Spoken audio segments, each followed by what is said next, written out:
पिछले सत्र में हमने पढ़ा कि अर्जुन भगवान श्री कृष्ण से कहते हैं कि आप मेरे रथ को दोनों सेनाओं के मध्य में खड़ा कर दीजिए ताकि वे दोनों सेनाओं को आसानी से देख सके।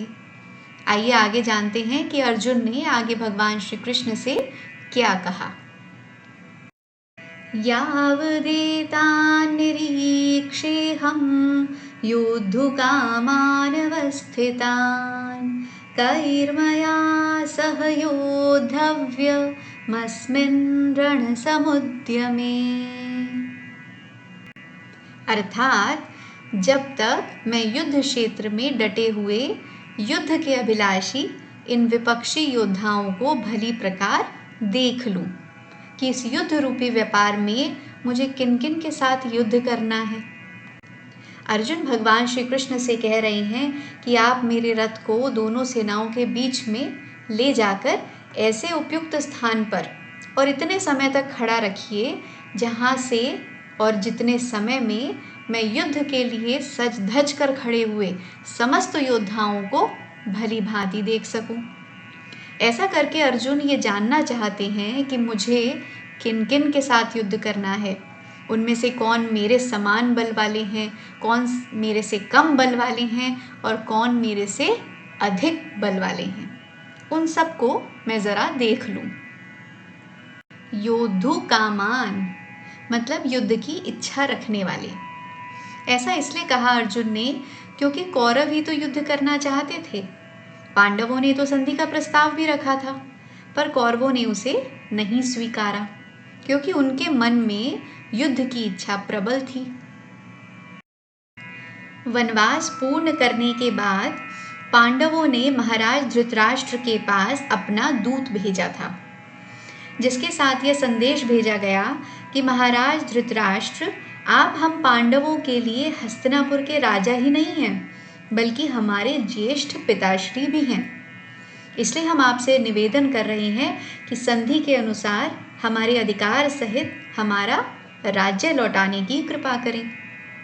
पर दुर्योधन ने दूत को यह कहकर वापस भेज दिया कि केवल युद्ध ही पांडवों को उनका राज्य लौटा सकता है।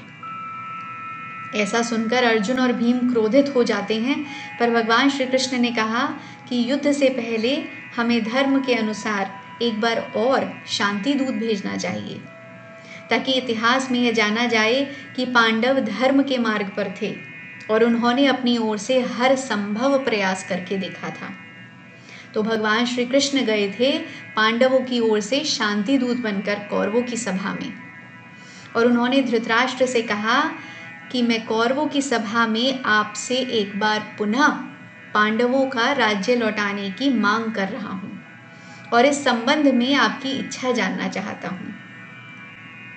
तो दुर्योधन ने कहा, द्वारिकाधीश, महाराज को जो कहना था वे पहले ही पांडवों के दूत से कह चुके हैं। पांडवों को जुए में हारा हुआ राजपाट वापस नहीं मिलेगा।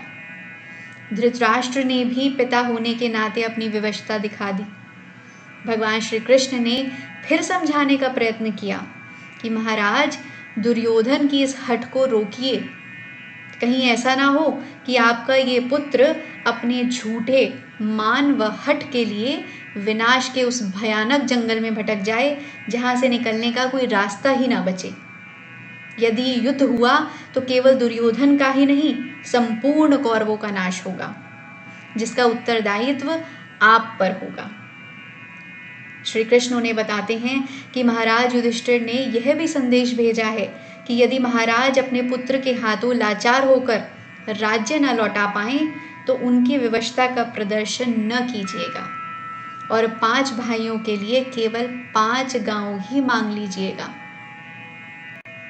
हम उसमें भी संतुष्ट हो जाएंगे। ऐसा सुनते ही दुर्योधन बोला कि उन भिखारियों को 5 गांव तो क्या, सुई की नोक के बराबर जमीन भी बिना युद्ध के नहीं दूंगा। भगवान श्री कृष्ण ने बहुत प्रयत्न किया समझाने का महाराज धृतराष्ट्र को, पर दुर्योधन ने क्रोधित होकर स्वयं भगवान श्री कृष्ण को ही बंदी बना लेना चाहा। विनाशकाले विपरीत बुद्धि, यह इस बात का साक्षात प्रमाण था।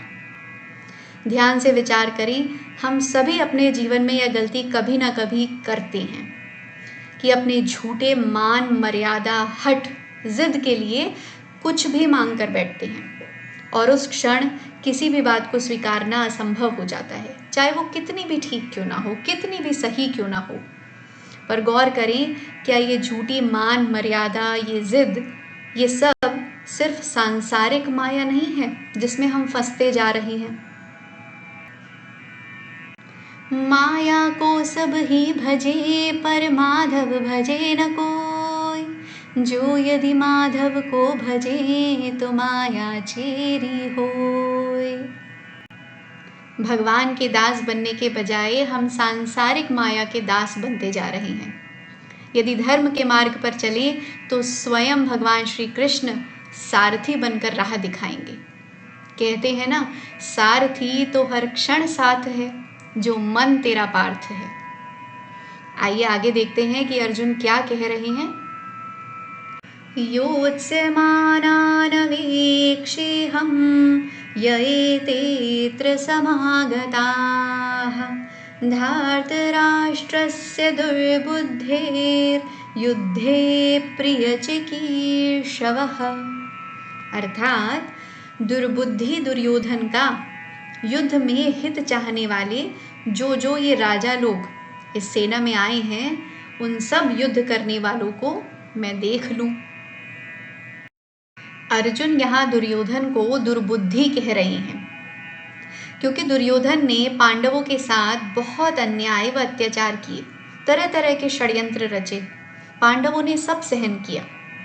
परंतु जब संधि के अनुसार वनवास और अज्ञातवास के पूर्ण हो जाने पर दुर्योधन ने पांडवों का राज्य, जो कि कौरवों के हाथ में धरोहर रूप में था, वह अन्यायपूर्वक हड़पना चाहा, तो यह असहनीय हो गया पांडवों के लिए।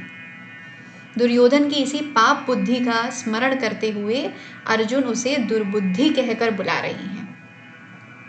और साथ ही साथ अर्जुन आश्चर्यचकित भी हैं कि इस दुर्बुद्धि दुर्योधन का अन्याय और अत्याचार सारे जगत में प्रत्यक्ष प्रकट है, तो भी उसका साथ देने के लिए, उसके हित के लिए ये राजा लोग यहाँ इकट्ठे हो गए हैं।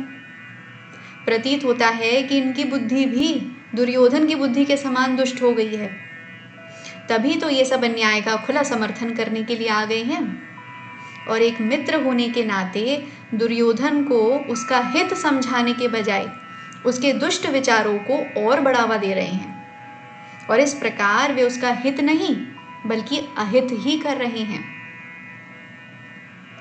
मानव सच्चा है वही कर्म करे जो नेक, तीन मित्र उसके रहे सुबुद्धि ज्ञान विवेक। इसलिए कहा गया है कि हमारे सच्चे मित्र होते हैं सुबुद्धि, ज्ञान और विवेक, क्योंकि सच्चा मित्र तो वही है जो दर्पण की तरह हमारे दोषों को दर्शाए, जो अवगुणों को भी गुण बताए। वो मित्र थोड़े ही है, वो तो खुशामदी है। तो इसी प्रकार के दुर्योधन के मित्रों को अर्जुन देखना चाहते हैं कि कौन कौन हैं जिनसे मुझे युद्ध करना है। अर्जुन के ऐसे वचन सुनकर ऋषिकेश भगवान श्री कृष्ण ने आगे क्या किया और अर्जुन से आगे उन्होंने क्या कहा, ये हम अगले विवेचन सत्र में सुनेंगे। आज की चर्चा यहीं समाप्त करते हैं। हरे कृष्णा।